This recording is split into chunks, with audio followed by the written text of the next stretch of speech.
नमस्कार। To the point में आपका स्वागत है। अभी हाल में संसद से निलंबन की बाढ़ आ गई है। आइए आज का विषय इसी टॉपिक पर है। संसद के शीतकालीन सत्र के 11वें दिन 18 दिसंबर को लोकसभा और राज्यसभा से विपक्ष के 78 सांसदों को निलंबित किया गया। इनमें 33 सांसद लोकसभा और 45 राज्यसभा थे। इसके बाद अगले ही दिन 49 और सांसदों को निलंबित कर दिया गया। इसके बाद में फिर 3 और सांसदों को निलंबित किया गया। कुल अब तक 146 सांसदों को निलंबित किया जा चुका है।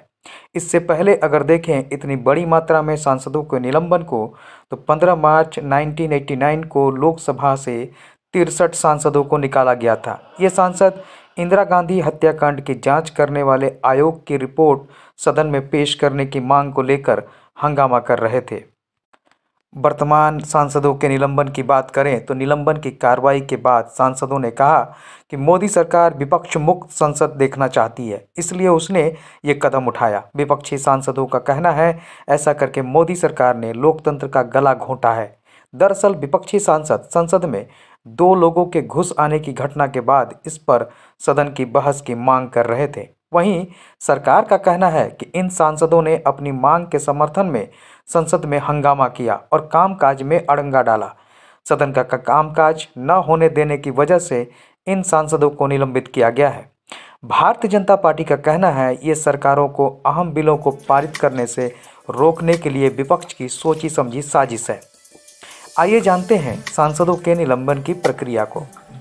ये सामान्य सिद्धांत है। सामान्य सिद्धांत यह है कि व्यवस्था बनाए रखना पीठासीन अधिकारी जैसे लोकसभा अध्यक्ष और राज्यसभा के सभापति की भूमिका और कर्तव्य है, ताकि सदन सुचारू रूप से चल सके। यह सुनिश्चित करने के लिए कि कार्रवाई उचित तरीके से संचालित हो, अध्यक्ष या सभापति को किसी सदस्य को अपने सदन से बाहर जाने के लिए विवश करने का अधिकार है। आइए प्रक्रिया और आचरण के नियम जानते हैं।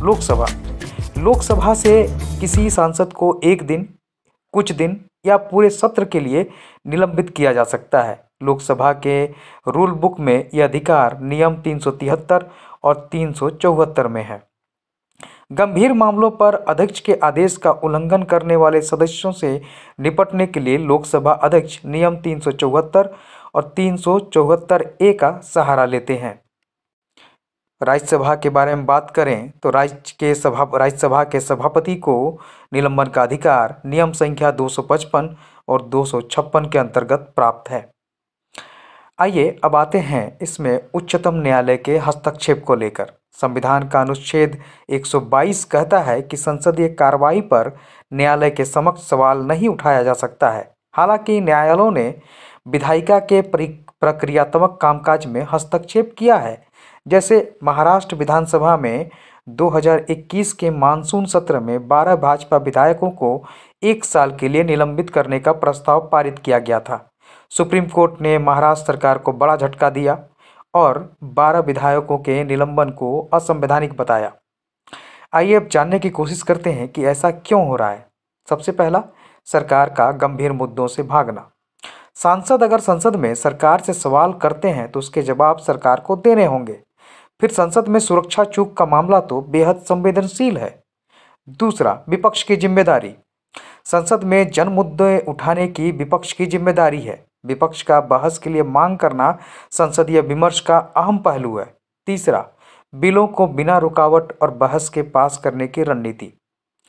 भारतीय न्याय संहिता विधेयक 2023, भारतीय नागरिक सुरक्षा संहिता विधेयक 2023 और भारतीय साक्ष्य विधेयक 2023 को पेश करने के दौरान लगभग 95 विपक्षी सांसद मौजूद नहीं थे। बिल बगैर बहस के ही आनन फानन में पारित किए जा रहे हैं। इस तरह से लोकतंत्र का एक तरह से देखा जाए तो अवमानना हो रही है।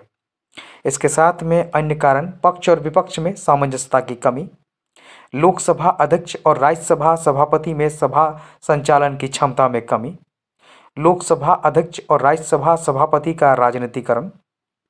अब आगे क्या किया जा सकता है? संसद लोकतंत्र की बुनियाद है। सरकार के कामों पर सवाल उठाने के लिए विपक्ष का होना अति आवश्यक है। लोकसभा अध्यक्ष और राज्यसभा सभापति द्वारा सांकेतिक साधनों का प्रयोग किया जा सकता है। वो इतने बड़ी संख्या में सांसदों को निलंबित करने से बच सकते हैं। लोकसभा अध्यक्ष और राज्यसभा सभापति अपने पदों के राजनीतिकरण पर रोक लगा सकते हैं। उच्चतम न्यायालय का इसमें हस्तक्षेप हो सकता है। सरकार द्वारा विपक्ष के साथ सामंजस्यता बिठाई जा सकती है। पक्ष विपक्ष सामूहिक बैठक कर सकते हैं और मुद्दों को सुलझा सकते हैं। विपक्ष के मुद्दों पर संसद को संवेदनशील बनना होगा और उनको विपक्ष की आवाज़ सुननी होगी। धन्यवाद।